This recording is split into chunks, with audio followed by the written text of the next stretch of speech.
ئەمە کۆمەڵێ بەڵگەیە لەسەر دۆسیەی پشکەکانی کۆمپانیای چاڤیلاند و زیادکردنی سەرمایەی ئەو برادەرە بە نایاسایی. سەرمایەی کۆمپانیاکەی لە یەک ڕۆژە لە 1 ملیۆن دینارەوە بووە بە 105 ملیار دینار بە نایاسایی، بە ناقانونی، بەبێ ئەوەی پارەی نەقد بوونی هەبێ، و دوایی هاتووە ئەم 105 ملیارەی فرۆشتووە. ئەمانە هەموو تەقریری ڕقابەی مالیە وە کردوێتی بە پشک بڕی 22 ملیار دیناری لە خەڵکی ئەم هەرێمی کوردستانە وەرگرتووە و بەداخەوە تا ئێستا بە شوێن سەرمایەکەیانەوەن دەستیان نەکەوتۆتەوە و ئەڵێن کارتی جۆلانی پێداوین وەکو قازانج. دوجار ئەم دۆسیەیە کە سەدان سکاڵای هاوڵاتی لەسەر مافی خۆی لەسەر ئەم کەسەیە،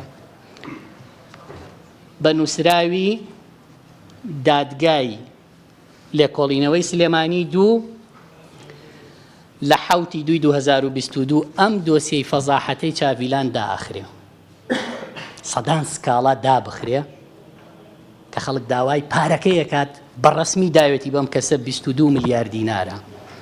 یەکێک سەر بەدەسەڵات نەبێ دۆسیەیەکی کە سەدان سکاڵای لەسرە لەم کاتا داخرێ، کێ پیاوی دەسەڵاتە؟ لە ساڵی 2013 دەستی کردووە بە وەرگرتنی قەرز لە داهاتی گشتی قوتی خەڵک، لە موچەی خەڵک، لە پارەی خانەنشینی و کەم ئەندام بڕی 42 ملیار دینار. 42 ملیار دیناری وەرگرتووە بەچی؟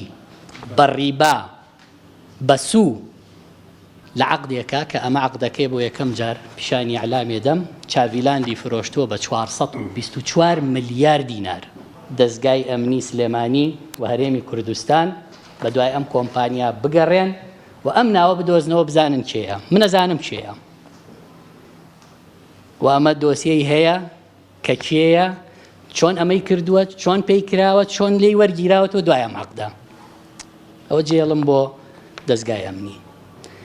ئەگەر تۆ چاڤیلاند فرۆشتووە بە 424 ملیار دینار بۆ پارەی خەڵک نادەیتەوە، یەخەی سەرۆکی حکوومەت لە کابینەی هەشت لە ناو کۆبوونەوە گرتوومە وتومە چۆن هاوڵاتیەک پارەی ئاو و کارەبا و قەرزی پێشینەکانی لایە بە زۆر لێیەسەنەوە بۆ 42 ملیارتان داوە بە بازرگانێک ئێستا بە ناوی سیاسەتەوە خەڵکی سەرقاڵ کردووە لێی ناسەنەوە.